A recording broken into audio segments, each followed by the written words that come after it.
Magandang araw mga kagulay, welcome back sa akin channel. Greggy Farmer nga po pala ulit to.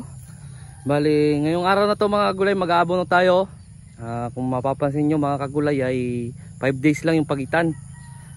Katulad nga nung pinaliwanag ko nakarang vlog ko, kailangan ko kasi maghabol mga kagulay. Pero yan na rin naman siya mga kagulay, malalaki na rin naman siya mga kagulay. Pero ngayon lang naman to, 5 days, tapos sa susunod weekly na mga kagulay. Kumbaga hinabol ko lang kasi mga kagulay. To, kung tatanungin nyo mga kagulay kung anong gamit kong abono, yun na nga yung Omega ng ng Agronica product mga kagulay, Bio Agronica. Yun na po yung gamit ko dito. Yan na siya mga kagulay oh. Ito magto 21 days na sa sa linggo mga kagulay. Ngayon Biyernes, linggo, ibig sabihin 19 days na siya mga kagulay. Yan yung tsura niya mga kagulay sa 19 days. Yan na siya mga kagulay. Ito papakita ko ulit sa inyo yung ginagamit kong abono. Kulay itim siya. Pero yung sako niya nandun sa may bahay mga kagulay. Hindi ko na siya maano kasi nandito na ako sa talungan mga kagulay. Ito siya mga kagulay. Yan, kulay itim siya mga kagulay. Yan, bali tatlo lang kami nag-aabono dito mga kagulay. Susunod nga kapag di pa rin na tong drip ay kukuha na ako ng 2 tao para mabilis mga kagulay kasi 6 na na to mga kagulay. 6 na pangalan nito drum. Tataka kayo 5,000 lang pero 6 na drum mga kagulay kasi ngayon ang ginawa ko 2 lata na mga kagulay. Kasi nga naghahabol ako ng papabulas dito sa talong natin kaya ginawa kong 2 lata na kagad mga kagulay. Sa totoo lang mga kagulay dapat to 1 lata lang muna dapat.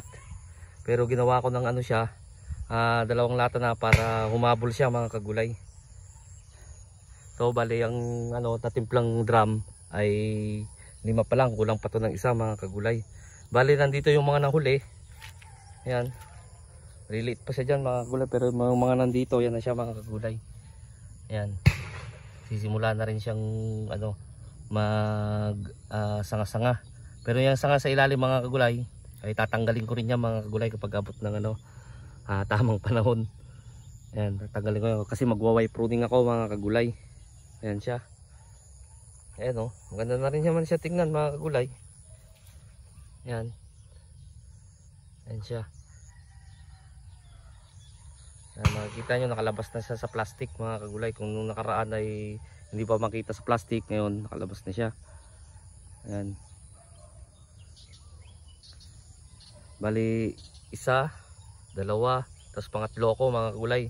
Naalala ko nag-aabono na ako kanina. Sabi ko gagawin ko nga muna to ng vlog para doon sa mga sumusubaybay sa akin na kung ano yung pagkasunod-sunod yung ginagawa ko dito mga kagulay.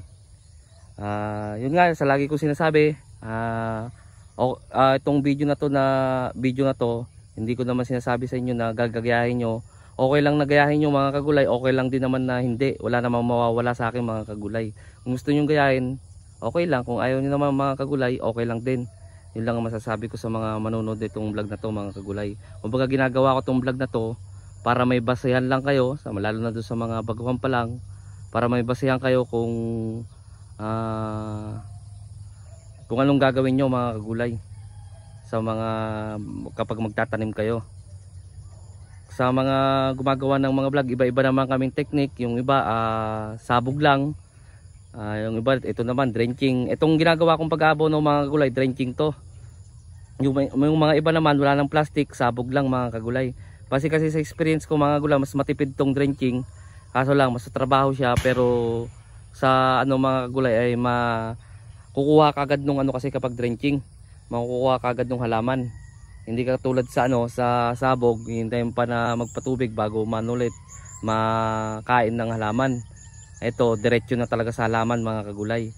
Kaya marami ring advantage nung drenching kasi lalo na kapag tag-init, yung dire-diretso init, maganda talaga kapag drenching mga kagulay. Pero mas maganda kapag mag-drenching kayo naka-plastic mulch. Okay lang din naman mga kagulay na hindi naka-plastic mulch magde-drench kayo, kaso lang dapat malinis siya para dun lang din sa talong mapupunta yung nutrients na pinapakain nyo mga kagulay.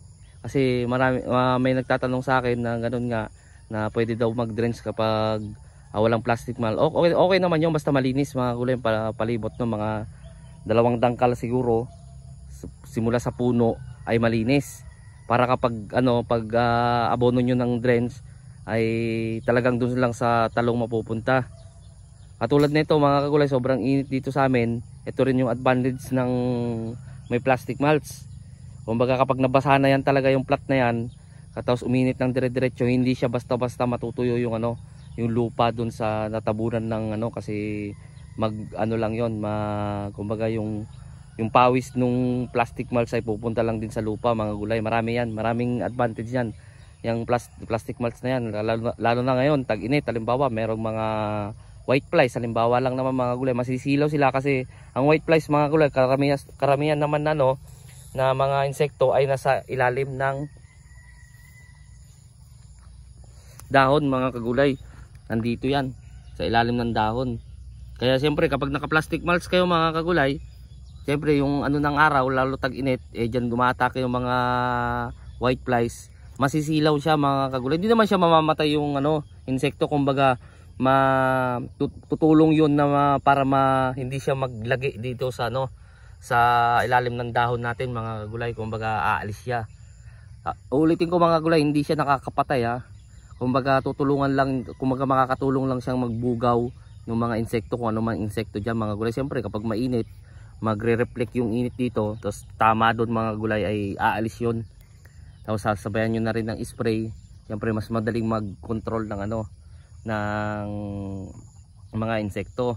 Kaya ito yung saka dun sa nagtatanong lagi, kasi marami lagi nagtatanong sa akin kung ano yung tatak ng plastic mulch ko. Ito na mga kagulay, ayan basahin nyo na lang mga kagulay, yan yung tatak ng plastic mulch ko. Tapos yung sukat niya ay 1.2 by 400 meters mga kagulay, ang haba naman ng isang rolyo. Sa mga presyo naman mga kagulay, depende yan sa mga lugar, sa mga location mga kagulay, depende yan. Kasi merong dito sa amin, maabot pa to ng 2.7, 2.8 mga kagulay. Sa may dyan sa Luzon, mga nasa 1.9 lang daw mga kagulay. Ewan ko kung anong brand yun. Kasi nakabili ako ng ganito dati na walang tatak. Madali lang siya mapunit mga kagulay. Hindi katulad nito, nasubok ko na to. Itong ganitong tatak mga kagulay, subok ko na. Yan. Yan, baka may magtanong na naman kung anong kasi sagaran kasi minsan mga kagulay, yung mga nanonood di tinatapos, tapos magtatanong kagad. Lagi ko naman binabanggit kung ano yung gamit ko ng plastic mulch, kung anong sukat. Kaya lagi kong binabanggit para wala na magtanong. Kaso lang yung iba kasi nanonood, hindi nila tinatapos. Minsan 2 minutes pa lang, ni-skip nila, tapos doon ko na sinabi yung tapos magtatanong sila. Kung minsan naman hindi ko naman lagi nahawakan yung binubuksan yung YouTube ko, basta pag nag-upload ako, pag na-upload na hindi ko na siya nabubuksan mga kagulay. Kaya pasensya na doon sa mga sa mga nagtatanong sa akin kung ano yung mga sukat, kung ano yung mga kaya hindi ko nasasagot kasi bibihira lang din naman ako nag-ano sa YouTube ko, basta nakapag-upload na ako mga kagulay hindi ko na siya binubuksan. So yung mga kagulay, hanggang dito na lang ako. Sa bago pa lang sa munting channel ko, huwag niyo kalimutan mag-subscribe, click niyo na rin po yung notification bell para updated kayo lagi nagagawin kong video tungkol dito sa pagtatanim ko ng talong. Maraming salamat po sa mga sumusuporta sa akin, sa mga susuporta pa sa akin. Magandang araw ulit sa inyo mga gulay. God bless po sa ating lahat.